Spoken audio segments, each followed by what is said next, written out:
Kalpana Saroj foundation की ओर से बाबा साहेब अम्बेडकर रत्न award समारोह का आयोजन किया गया था मुंबई में। आइए इस बारे में लेते अधिक जानकारी पद्मश्री कल्पना सरोज जी से। अभी जो हमने किया ये 125वीं जयंती है, बाबा साहब की 125वीं जयंती है और उसको बहुत बड़ा ऐसा महत्व है।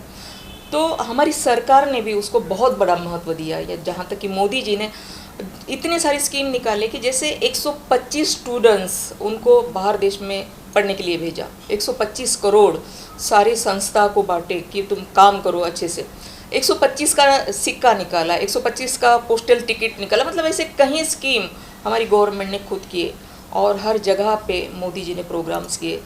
मऊ में होगा, मुंबई में होगा, हर जगह पे उन्होंने 125वीं जयंती जो है बड़ी ही धूमधाम से मनाई। तो हुआ ऐसे कि मैं जनवरी में गई, पीएम ऑफिस में गई हुई थी और हमारे दिल दिमाग में ऐसे ही चल रहा था कि क्यों ना यूनाइटेड नेशन में हमें ये प्रोग्राम करने के लिए मिले, क्योंकि वहाँ अभी तक किसी भी इंडिविजुअल आदमी की ये नहीं हुई है, जयंती नहीं हुई है और ना ही होती है, क्योंकि वो एक दुनिया का प्लेटफॉर्म है। वहाँ इजाज़त ही नहीं मिलती किसी के लिए।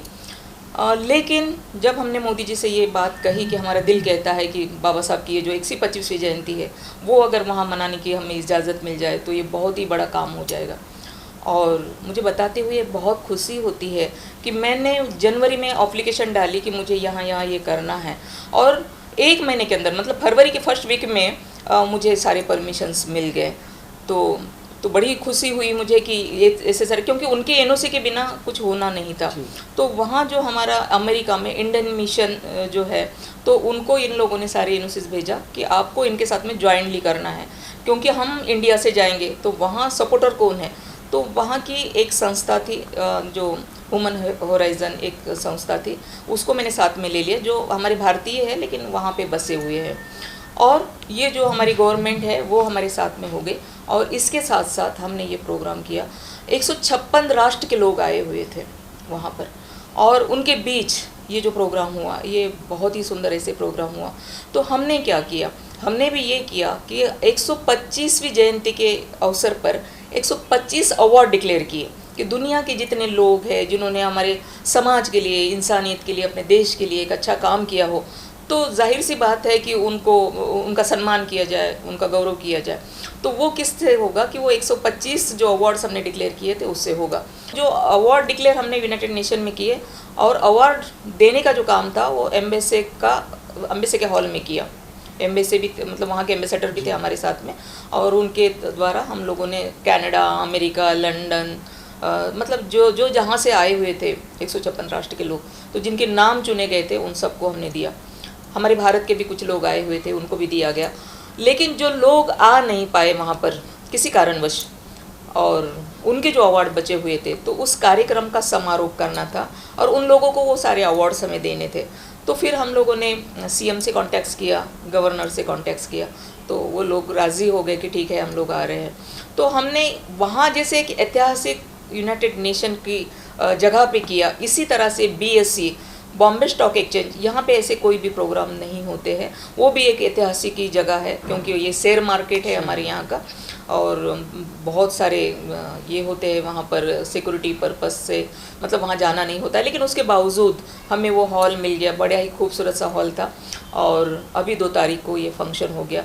हमने सिर्फ महाराष्ट्र के नहीं, सिर्फ बुद्धिस्ट नहीं, सिर्फ बहुजन समाज के नहीं, तो हमने हर समाज का, मुस्लिम से लेके ब्राह्मण तक, वो अगर अच्छा काम कर रहा है समाज के लिए, देश के लिए, तो उसको देना हमारा फ़र्ज़ बनता है। तो ऐसे सारे लोगों को सारे प्रांत से, ना सिर्फ महाराष्ट्र बल्कि गुजरात, राजस्थान, आंध्र प्रदेश, तेलंगाना, कर्नाटका, ऐसे सारे प्रांतों से, यहाँ तक कि पटना, लखनऊ, मतलब यूपी, बिहार, सारे प्रांतों से, पूरे देश भर से लोग आए हुए थे और सारे के सारे वैसे ही थे जैसे कोई साइंटिस्ट है, कोई बहुत बड़े ऐसे डॉक्टर्स है, इंजीनियर्स है, कोई बहुत बड़े बिजनेसमैन है और कोई समाज के लिए पूरा जीवन जिन्होंने समर्पित किया हुआ है।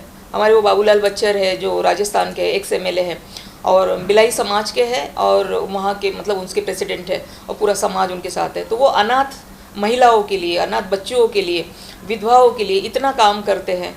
कि उनके काम बताने जाएंगे तो पूरा वक्त उनके काम में चला जाए। जैसे मैंने सारे प्रांतों के नाम लिए, मेरे महाराष्ट्र का रह गया था तो महाराष्ट्र में भी मतलब विदर्भ से कुछ आए हुए थे, विदर्भ के थे, चंद्रपुर से लेके अकोला तक के लोग थे, और हमारे उल्लासनगर के जो नैमी है, जो हमारे अनिल हुडचंदानी बिल्डर है, और मुझे जहाँ तक मालूम है मैं कई सालों से उनको जानती हूँ, करीबन मैं 97 से उनको जानती हूँ, और मैंने देखा है कि वो अपने बिजनेस में से भी कुछ हिस्सा गरीबों के लिए मतलब यूज़ करते हैं, समाज के लिए यूज़ करते हैं। तो जब ऐसी शख्सियत होगी, जब काम करने वाली, खुद के लिए तो सभी जी लेते हैं, लेकिन जब जो लोगों के लिए जीता है, ये बड़ी बात हो जाती है। तो हमने अनिल हुडचंदानी को चुना इसमें से, और एक किरण सोनोने हैं, उनको भी मैं काफ़ी सालों से जानती हूँ। तो उन्होंने भी अपना मीडिया में एक अपना करियर बनाया है, काफ़ी अच्छा काम उनका भी है। बाबा साहब के मिशन में वो बहुत बड़ा काम करते हैं, योगदान देते हैं, तो इसके लिए हमने किरण सोनोने जी को भी चुना है। तो वो सारा देखते हुए हमारे सीएम साहब भी काफ़ी खुश हो गए, काफ़ी उनको अच्छा लगा, क्योंकि अलग हट के सारा कुछ था, सबको समाया हुआ था, किसी भी जात धर्म और कुछ पंथ का लेकर कोई बात नहीं थी, किसी को दायरा नहीं बनाया हुआ था, एक समंदर की तरह सबका देश है, सब हम एक है, हम भाईचारगी से चले, ये एक उसके पीछे का एक मकसद था। और ऐसा ही मकसद जब यूनाइटेड नेशन में प्रोग्राम ख़त्म हुआ तो वहाँ के लोगों ने मुझे कहा कि हम आपको धन्यवाद देते हैं मैडम कि आपने डॉक्टर बाबा साहब अम्बेडकर को आज ग्लोबलाइज कर दिया, क्योंकि कैसे है कि सिर्फ एक दायरे में रखा हुआ था, वो राष्ट्रीय नेता है, सबके है, सबके लिए उन्होंने काम किया है, ठीक है। उन्होंने संविधान लिखा, जिस संविधान से पूरा देश चल रहा है, मतलब उन्होंने इंसान से बढ़कर, समाज से बढ़कर अपने देश को प्यार किया है।